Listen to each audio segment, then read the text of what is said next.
आजादी के महज 28 साल बाद ही देश को तत्कालीन प्रधानमंत्री इंदिरा गांधी के फैसले के कारण आपातकाल के दंश से गुजरना पड़ा, जिसे देश का काला अध्याय भी कहा जाता है। 25-26 जून की रात को आपातकाल के आदेश पर राष्ट्रपति फखरुद्दीन अली अहमद के दस्तखत के साथ देश में आपातकाल लागू हो गया। अगली सुबह समूचे देश ने रेडियो पर इंदिरा गांधी की आवाज में संदेश सुना कि भाइयों और बहनों, राष्ट्रपति जी ने आपातकाल की घोषणा की है, लेकिन इससे सामान्य लोगों को डरने की जरूरत नहीं है।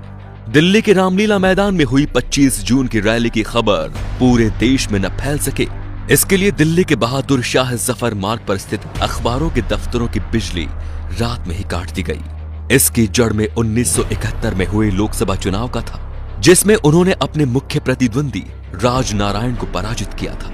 लेकिन चुनाव परिणाम आने के 4 साल बाद राजनारायण ने हाईकोर्ट में चुनाव परिणाम को चुनौती दी। 12 जून 1975 को इलाहाबाद उच्च न्यायालय के न्यायाधीश जगमोहन लाल सिन्हा ने इंदिरा गांधी का चुनाव निरस्त कर उन पर 6 साल तक चुनाव न लड़ने का प्रतिबंध लगा दिया और श्रीमती गांधी के चिर प्रतिद्वंदी राजनारायण सिंह को चुनाव में विजय घोषित कर दिया। राजनारायण सिंह की दलील थी कि इंदिरा गांधी ने चुनाव में सरकारी मशीनरी का दुरुपयोग किया, तय सीमा से अधिक पैसा खर्च किया और मतदाताओं को प्रभावित करने के लिए गलत तरीकों का इस्तेमाल किया। अदालत ने इन आरोपों को सही ठहराया था। इसके बावजूद श्रीमती गांधी ने इस्तीफा देने से इनकार कर दिया। इंदिरा गांधी ने अदालत के इस निर्णय को मानने से इनकार करते हुए सर्वोच्च न्यायालय में अपील करने की घोषणा की और 26 जून को आपातकाल लागू करने की घोषणा कर दी। उस समय आकाशवाणी ने रात के अपने एक समाचार बुलेटिन में ये प्रसारित किया कि अनियंत्रित आंतरिक स्थितियों के कारण सरकार ने पूरे देश में आपातकाल की घोषणा कर दी है।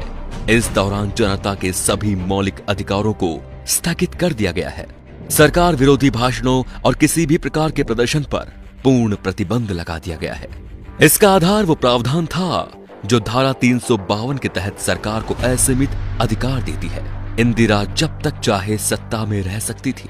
लोकसभा विधानसभा के लिए चुनाव की जरूरत नहीं थी। मीडिया और अखबार आजाद नहीं थे। सरकार कैसा भी कानून पास करा सकती थी। मीसा और DIR के तहत देश में 1 लाख से ज्यादा लोगों को जेलों में ठूंस दिया गया। आपातकाल के खिलाफ आंदोलन के नायक जयप्रकाश नारायण की किडनी कैद के दौरान खराब हो गई थी। देश के जितने भी बड़े नेता थे, सभी के सभी सलाखों के पीछे डाल दिए गए। संजय गांधी ने VC शुक्ला को नया सूचना प्रसारण मंत्री बनवाया, जिन्होंने मीडिया पर सरकार की इजाजत के बिना कुछ भी लिखने बोलने पर पाबंदी लगा दी। जिसने भी इनकार किया उसे जेल में डाल दिया गया। सरकार की कोशिश थी कि लोगों तक सही जानकारी नहीं पहुंचे।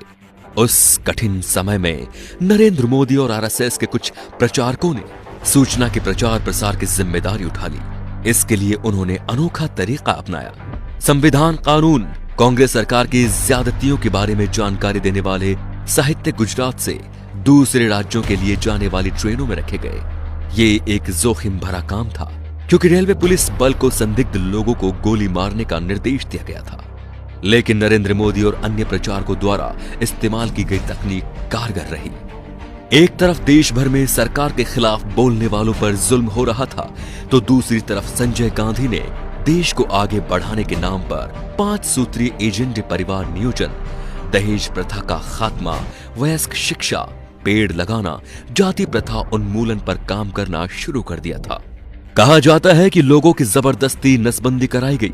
19 महीने के दौरान देश भर में करीब 83 लाख लोगों की जबरदस्ती नसबंदी करा दी गई। कहा तो ये भी जाता है कि पुलिस बल गांव के गांव घेर लेते थे और पुरुषों को पकड़कर उनकी नसबंदी करा दी जाती थी। एक बार इंदिरा गांधी ने कहा था कि आपातकाल लगने पर विरोध में कुत्ते भी नहीं भौंके थे, लेकिन 19 महीनों में उन्हें गलती और लोगों के गुस्से का एहसास हो गया। 18 जनवरी 1977 को उन्होंने अचानक ही मार्च में लोकसभा चुनाव कराने का ऐलान कर दिया। 16 मार्च को हुए चुनाव में इंदिरा और संजय दोनों ही हार गए। 21 मार्च को आपातकाल खत्म हो गया, लेकिन अपने पीछे लोकतंत्र का सबसे बड़ा सबक छोड़ गया। तो दोस्तों, इंदिरा गांधी ने अपना राजनीतिक करियर बचाने के लिए इस आपातकाल की घोषणा की। इस आपातकाल का कदम क्या सही था? क्या लोकतंत्र का चौथा स्तंभ कहे जाने वाली मीडिया को जेल में डालना सही था? इन सारे सवालों को लेके आपकी क्या राय है कमेंट बॉक्स में जरूर बताएं। हमें आपका इंतजार रहेगा। और वीडियो पसंद आया हो तो लाइक कीजिए और वीडियो को शेयर जरूर कीजिए। धन्यवाद।